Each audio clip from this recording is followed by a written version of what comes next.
हजारों के करीब अभ्यर्थी इंतजार में बने हुए हैं कि आखिरकार कब हमीरपुर कर्मचारी चयन आयोग की कार्यप्रणाली को बहाल किया जाएगा। और उससे बड़ी बात यह है कि अपने रिजल्ट को लेकर भी इंतजार में बने हुए हैं। सबसे बड़ी स्टेटमेंट क्योंकि सीएम सुक्खू आज ये दे गए हैं कि यहाँ कुछ एक पेपर और बेचे गए हैं। कुछ एक के तो देखिए लीक होने का मामला सामने आया था, लेकिन पेपर लीक होने के साथ साथ यहाँ और भी ऐसे पेपर बेचे गए हैं जो लीक नहीं हुए, उसके बावजूद भी उनकी रकम ली गई है। तो स्थिति कितनी ज़्यादा खराब है। पिछले काफ़ी समय से यहाँ पर इसी तरह से पैसे लेकर पेपर्स को बेचा जा रहा था।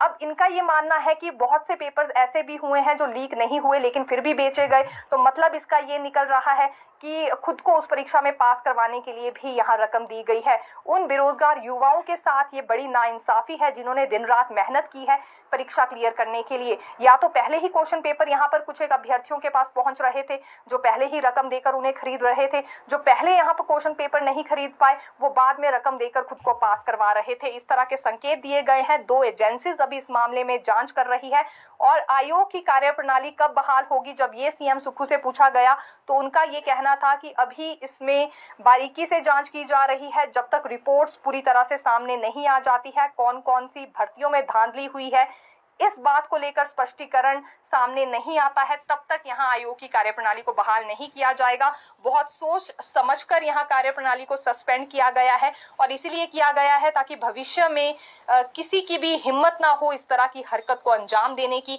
जो यहाँ क्वेश्चन पेपर बेचे गए और कुछ अभ्यर्थियों की ओर से खरीदे भी गए।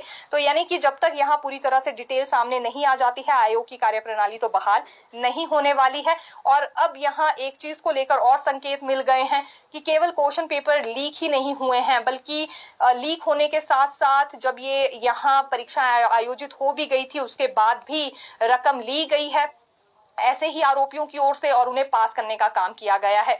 तो फिलहाल अभी बड़े सवाल इस पर उठे हैं। 2 एजेंसियों पर निर्भर करता है कि कब तक ये सभी रिपोर्ट्स एकत्रित कर पाती है और बड़े बड़े खुलासे फिलहाल हम देख रहे हैं इस मामले में आए दिन हो रहे हैं।